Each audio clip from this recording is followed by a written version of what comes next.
이렇게 좋은 자리에 불러서 감사합니다. 제가 자료를 이렇게 인쇄를 해놓고 보니까 좀 가벼운 느낌 들긴 하지만 가벼운 것만 아니기 때문에 제 소개는 넘어가겠습니다. 방금 잘 해주셔가지고요. 넘어가겠습니다. 인공지능의 이제 이 책은 이 책을 쓰신 분은 영화 감독이세요. 그래서 어떤 인공지능의 어떤 전문 분야를 하시는 분이라기보다는 인공지능에 대한 약간 부정적인 얘기를 인공지능은 인간의 마지막 발명이다. 이렇게 인공지능이 이제 앞으로 다 발명할 거니까 그런 책을 몇 년 전에 쓰셨습니다. 그래서 이 책이 그러다 큰 의미가 없는 것 같았는데 이제 요즘 뭐가 좀 바뀌고 있는 것 같고요. 그 사진도 굉장히 많이 알려진 사진인데 왼쪽에 있는 그림은 이 1900년에 뉴욕의 그 부활절 행사, 뉴욕의 오번가에 오른쪽 사진은 13년 뒤에 1913년에 같은 장소에서 벌어진 부활절 행사입니다. 왼쪽 사진에 보면 다 마차고요. 빨간 전만이 자동차 한 대고 13년 뒤에는 다 마차가 없어졌고 다 자동차로 바뀌었죠. 그래서 과연 13년 뒤에 이렇게 세상이 바뀐다는 걸 1900년에 부활절 행사를 하셨던 분들이 과연 생각을 했을까? 과연 이렇게 바뀔지를 13년이 안 걸렸겠죠. 이렇게 바뀌는 게 그렇죠? 우리도 지금 아마 그런 생각을 해왔던 것 같아요. 과연 세상이 그렇게 빨리 변하겠어? 변한다고 하지만 이렇게 갑자기 변하게 13년 뒤에는 이렇게 지금은 사실 자율주행도 앞으로 얼마가 걸릴지 모르지만 운전하는 것이 예전에 말을 보는 것처럼 이렇게 취미가 될 수도 있는 것이고요. 그러다가 이제 몇 년 전에 알파고가 나왔습니다. 많은 충격을 줬고 하지만 알파고는 여전히 바둑을 잘 둬서 두는 건 좋은데 그게 나하고 무슨 관계이지? 나하고 관계. 저는 특히 바둑을 못 두기 때문에 기술적으로는 굉장히 흥미롭고 여러 가지 공부할 게 많지만 과연 이것이 어떤 미래를 줄까라고 이제 했죠. 어쨌든 이로 인해서 그 딥러닝의 열풍이 전 세계적으로 또 여러 가지 연구와 투자가 이루어졌는데 그러다가 이제 챗GPT가 나왔습니다. 그래서 다들 이제 이것 때문에 여기 이제 저희 포럼을 하고 있는 거고요. 챗GPT를 보면 그런 생각이 듭니다. 이 그림은 제가 그 업스테이지에서 제공하는 S컵, 아수컵을 그림을 그려달라고 했습니다. 공부를 아주 1등하는 학생이 좋은 도서관에서 많은 책 있는 도서관에서 열심히 공부하는 모습을 그려달라 그랬더니 이런 그림을 주더라고요. 챗GPT가 그런 것 같아요. 1등인데 집안도 되게 좋아요. 공부도 너무 잘해요. 책 부족한 게 없는 학생인데 밤새서 공부를 합니다. 누구보다도 열심히. 과연 그 1등을 우리가 어떻게 쫓아갈 수 있을까? 쫓아갈 수 있을까요? 그런 생각이 들고요. 다들 아시는 분 알죠? 아기공룡 둘리.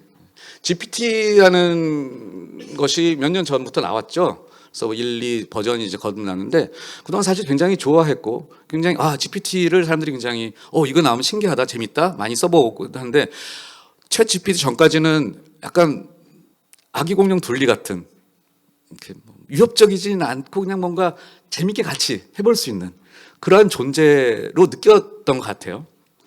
근데 이제 작년 말에 챗 GPT가 나오고 이러한 상황이 발생하면서 이게 아기 공룡 둘리가 아니라 티라노사우루스구나. 생태계를 장악하는 그런 모습인 것 같습니다. 그래서 혹시나 이 자료를 제가 발표하기 전에 이 자료를 열어보신 분은 무슨 챗 GPT 발표하는데 갑자기 만화를 걸려놨나 할 수 있을 텐데. 그래서 이제 거대 글로벌 자본이 만들어낸 AI 플랫폼이 만들어지고 있죠. 거대 글로벌 자본이라 하면 일단은 오픈 AI 그리고 마이크로소프트. 그렇죠. 마이크로소프트가 굉장히 참 대단한 회사인 것 같아요. 그래서 거기다가 또 같이 연대를 하고 있는 곳이 엔비디아. 그래서 지금 이 오픈 AI와 마이크로소프트와 엔비디아 연대는 사실 다 아시겠지만 구글이나 메타나 또 다른 여러 수기업도 어떻게 하면 저걸 우리가 쫓아갈까라고 하는 그런 상황이죠. 오픈 AI와 마이크로소프트가 만들고 있는 그런 여러 가지 지금 플랫폼 모델 모습이 이제 이런 겁니다. 그래서 아시겠지만 뭐 코파일럿도 방금 예를 보여주셨고 챗 GPT 그리고 당연히 API를 제공하기도 하고 또 마이크로소프트가 가지고 있는 애저라는 그런 클라우드 플랫폼이 이제 활용이 되면서 이 거대한 플랫폼이 생기고 있는데 그래서 챗 GPT를 활용해서 만들 수 있는 어플리케이션이 이렇게 다양하게 전개가 되는데 오른쪽에 있는 거는 라이프 체인징이라는 말을 썼지만 결국 이제 실제 우리의 생활에 다가올 수 있는 그런 텍스트 그리고 텍스트 제너레이션이라든지 코렉션이라든지 또는 교육 그리고 정보를 리트리브 한다든지 또는 뭐 버추얼 우리가 많이 쓰는 어시스턴이 쪽 있고 오른쪽은 이제 실제 AI 산업, AI 분야를 더욱더 발전시킬 수 있는 여러 가지 그런 요소들, 그죠? 설명 가능한 AI, 그죠? 그리고 검증할 수 있는 거, 여러 가지 이런 것들이 챗 GPT로 인해서 만들어지고 있는 그러한 상황입니다. 수많은 AI 기업들이 있습니다. 이 도표는 이 12인사이트에서 뽑은 100개의 아주 유명한 AI 스타트업. 여기 사실 스타트업이라고 되어 있지만 여기에 리스트된 스타트업들은 이미 스타트업을 좀 벗어난 거의 유니콘들이죠. 굉장히 많습니다. 제가 이제 AI 양재 허브에 이제 제가 3월까지 센터장을 했는데 약 100개의 인공지능 스타트업이 모여 있고 입주해 있고 또 추가로 150개 정도 되는 멤버십 AI 기업들이 있습니다. 그래서 총 250개에 달하는 그 인공지능 스타트업을 육성하는 그런 커뮤니티인데 굉장히 다양합니다. 이 도표에 나와 있는 것처럼 대화형 비전, 또 자율주행 로봇, 보안 여기 있는 분야들이 또 그대로 AI 양재 허브에도 분류가 될 수 있는 그런 많은 기업들인데 이제 이 기업들이 이제 큰일 났죠. 큰일 났죠. 제가 이제 챗 GPT 나오고서 스타트업을 만나면서 많이 똑같은 질문이 이제 어떻게 하실 겁니까? 대책이 있습니까? 또는 도움이 된다고 생각하십니까? 라고 하면 다 물론 다릅니다. 그런데 직접적으로 챗봇을 만들고 이러한 것들은 사실 이제 아마 좀 빨리 전환을 해야 되는 상황이고 하지만 대부분은 빠르게 전환을 하시려고 하는 것 같아요. 전환 또는 피벗까지는 아니지만 거기서 아까 우리 방금 전에 말씀하셨지만 뭔가 돈이 되는 이제 기회를 찾겠다라는 그런 게 있고요. 그래서 생성형 AI가 나오면서 챗 GPT가 나오면서 사실 저는 많은 문제가 오히려 해결이 된다고 생각합니다. 기존의 AI 서비스와 제품은 한계가 있었습니다. 아직도 있고요. AI 서비스는 사실 우리한테 머스트 해브가 아니었어요. 아직까지는 그냥 나이스 투 해브였죠.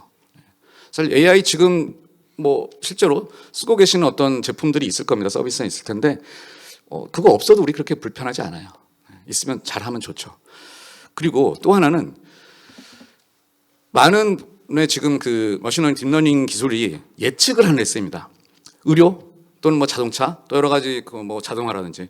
그런데 예측은 정확해야 합니다. 근데 인공지능 예측은 절대 정확할 수 없습니다. 100% 정확이 0%의 오차율은 없습니다. 그래서 늘 많은 연구자들이 그 조그만 오차를 줄이려고 새로운 모델을 만들고 새로운 알고리즘을 테스트해보고 하죠. 100%가 정확성이 없는 AI 서비스나 제품은 필수적인 도구가 될 수가 없는 거죠. 그게 바로 AI 서비스 제품의 한계였고 AI 기업들의 한계였습니다. 시장이 그걸 바로 이거 우리가 없으면 안 되라고 니즈를 만들어내기 어려운 거였고 그래서 사업화가 힘들었는데 생성형 인공지능은 다릅니다. 요즘 버추얼 셀럽 이런 말 많이 보시죠? 인공인간을 보실 때 완벽하지 않다 그래서 불만을 가지진 않잖아요. 재밌어 하잖아요. 그리고 챗 GPT 써보시면 굉장히 잘 맞지 않는 대답도 하지만 우리가 그걸 가지고 챗 GPT는 못 쓰겠어 라고 하지 않죠. 아까 방금 저는 굉장히 인상적인 예는 챗 GPT의 지능은 쓰는 사람의 지능이다. 너무나 공감이 되고요. 챗 GPT가 이상한 말을 내놓으면 그거를 우리는 챗 GPT를 탓하지 않고 나를 탓합니다. 그래, 나는 프롬프트 엔지니어를 좀 더 배워야 돼. 잘 질문을 던져줘야 돼. 이렇게 하죠. 굉장히 관대해집니다. 생성형 인공지능에는. 그래서 생성형 인공지능이 이미 챗 GPT 전에도 컨텐츠, 엔터테인먼트 사업에 굉장히 많은 투자가 이미 이루어지고 있고요.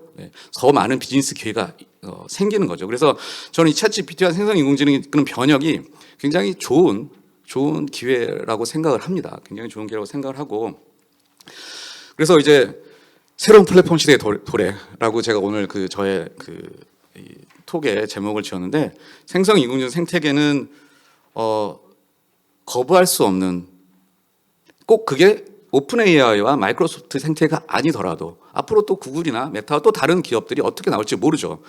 여기서 조금 안타까운 건 우리 기업들도 같이 잘 했으면 좋겠다. 그리고 분명히 그렇게 잘 할 수 있는 가능성이 있다라는 건데, 이제 그 얘기는 또 뭐 좀 더 다른 기회에 또 할 수 있었으면 좋겠고요.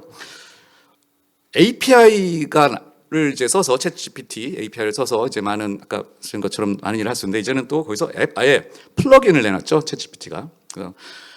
우리가 지금 쓰는 앱스토어 모바일 앱을 다운받는 애플 또는 구글 플레이스토어에서 다운받는 것처럼 이제는 챗GPT도 그런 역할을 이제 앱스토어가 이제 만들어지고, 모든 지금도 이미 이건 사실 플러그인은 아직 완전히 공개가 된 건 아닌데 이미 많은 기업들이 여기에 지금 입점을 하려고 개발을 하고 있습니다. 벌써 이미 많이 개발을 했고요. 이거는 여기 있는 회사들은 인공지능 회사들이 아니고요. 기존의 서비스를 제공하는 기업들이 자기의 서비스를 챗GPT에 올려서 하는 이제 앱스토어에 올리는 거죠. 그래서 이러한 움직임들이 하나 이제 우려가 되는 게, 이게 또 기술 종속이 아니냐. 그렇죠? 사실 지금 우리가 쓰고 있는 연구 개발 서비스 제품에 쓰고 있는 대부분의 원천 기술은 미국, 그 중에서도 실리콘밸리에서 나오는 겁니다. 사실 챗GPT가 나오기 전에는 저는 AI는 좀 우리가 좀 해볼 수 있는 게 아닌가? 라는 생각을 했었어요. 제가 많은 스타트업을 만나면서 AI는 좀 우리가 해볼 수 있는 게 아닌가? 뭔가 동등한 위치에서 해볼 수 있는 게 아니라고 생각을 했는데, 이 생성형 인공지능 챗GPT가 만들고 있는 생태계를 보면서는 이제는 빨리 전환을 해야 되는구나. 기술 종속이라고 할 수 있지만 오히려 이거를 기회로 삼아서 빨리 바꿔야 되는 거 아닌가라는 생각을 합니다. 지금까지 인공지능 스타트업들, 인공지능 기업들이 수익화에 엄청나게 어려움을 겪었고요. 지금도 어려움을 겪습니다. 그 이유는 제가 아까 말씀드린 이유도 있고요. 또 하나는 시장이 형성이 되지 않았습니다. 시장이 없어요. 그래서 지금까지 우리나라 인공지능 스타트업의 시장은 정부였습니다. 근데 그걸 탓할 게 아니에요. 그래야만 시장이 어쨌든 시장이 형성이 되고 발전하기 때문에 저는 굉장히 필요한 거였다고 생각하는데, 이제는 정말 진정한 시장을 찾아서 아이디어를 찾아서 기술만이 아닌, 기술은 잘 접목을 해서 하고, 그래서 더욱더 사실은 인공지능 기업들, 스타트업들이 오히려 더 성장할 수 있고, 이걸로 해서 우리가 빨리 더 선점할 수 있는 기회라고 생각합니다. 가장 중요한 건 모든 인공지능, 그게 챗GPT가 됐건 생성형이 됐건 또는 다른 분야가 됐건 간에 결국은 인간이 주축이 돼야 되고 인간이 가운데서 그걸 주도를 해야 되는 그러한 시대라고 생각합니다. 이상 마치겠습니다. 감사합니다.